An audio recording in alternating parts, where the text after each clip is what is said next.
my great aunt like flipped out whenever she found out what his last name was. She was like, Sydney, it's a sign. You're gonna marry this boy. I'm like, oh, okay.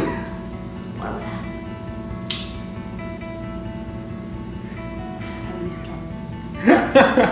Oh, Brett. All right, go. Hey, I'm Nathan. And I'm Sydney, and we're the Bilbos. So I'm Nathan, like I said at the beginning.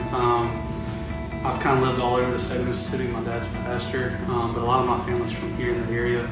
So I'm very familiar with Brookhaven. It's kind of where I call home. So I love this area. I'm glad to be back here after college. So I am the music teacher out at Topeka Tilton. I absolutely love my job. I get to act a fool 90% of the time with my students. Acting wild, acting crazy, and all that kind of stuff, really getting them engaged in music. My dad's a pastor as well. He's at Bogus Creek Baptist Church right now. And he surrendered to the ministry whenever I was 13, so we didn't really move around much. I'm from the JS area. I grew up going to North Pike. So I was like aware of Brookhaven, and it was always my childhood dream to live here, so we're getting to live it out. So we both met our senior year of high school.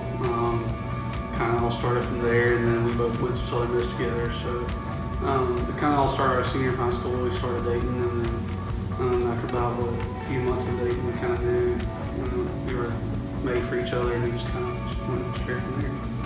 Fun fact, I knew his sister before I knew him. She's a day older than my sister, so that's kind of how that butted into what it is. So I came to know Christ at a very early age. I believed in him, and I knew that I wanted to follow him. And so I believed what I believed since I was 7 years old. And whenever I got older, I always had a almost like a harsher time knowing the worth of my salvation experience. I wanted to be like the person that was able to like talk to crowds and be like, well, this is what happened to me, and this is what God saved me from. And I always thought that my salvation experience almost didn't mean as much as theirs. I mean, I didn't do drugs, never drank, anything like that, but I believed what I believed from a young age. And so at a DNOW one time, there was another leader, and she had the same salvation experience as me, and she was just really authentic about it. This is what I believe. I believed it since I was 7 years old, and I'll go to the grave believing it. And that really hit home with me, and so with my salvation experience, I want others to know that it's not a bad thing, that you had to do complete 180. God changed us anyways, but that doesn't mean that your salvation experience is any less important. I was kind of like Sydney. I came to know Christ at a young age. Kind of through high school, I was just kind of living, how I was supposed to or what I thought. But as I grew older, I knew I had to dig deeper, and within our last year of college, our college minister we had, he really showed us how to. And so over the past year, especially in the pandemic, it's been growing deeper in him and learning to lean into him a lot more. So at a very young age, I knew I was saved, but it's been a growing experience as it should be.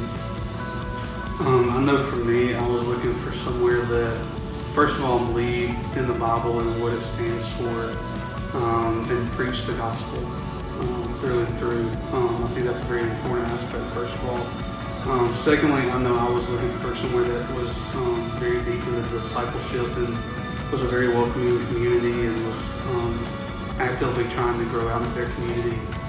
So that's kind of what I was looking for in a church from my point of view. I was just looking for somewhere to call home.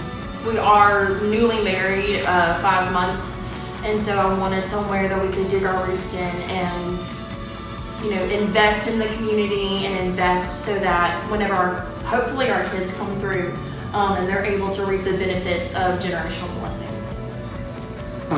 So we've actually known Jonathan for a pretty good while.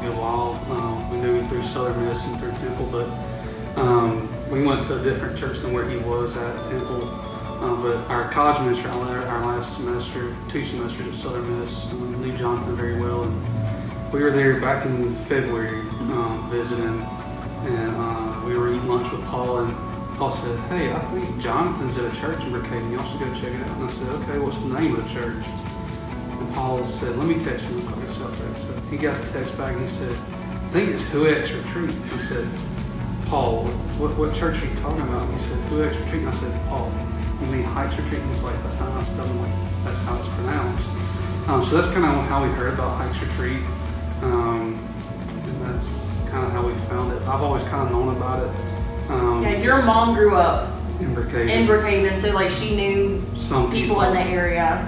So it was just kind of, Paul kind of pointed us in that direction and finally seeing that might be something we could visit.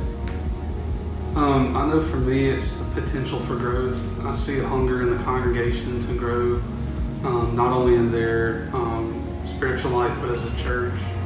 And that's really exciting to see because not every church is hungry for that, and it's a good thing for a church to be hungry like that. Because if we're not hungry to grow both spiritually and as a church, then how are people supposed to know Christ? And I think for me, it's the younger generation. I love getting involved with children's ministry, and I love youth ministry, and just training up that next generation. And I love seeing all the smiling faces that'll run through. So that's definitely most exciting for me, is training up the next generation of leaders in the church. Any last words? The funniest part of the story was Hikes Retreat. Paul like held his phone. He was like, "Hikes." And he was like, "No, it's Hikes." Yeah,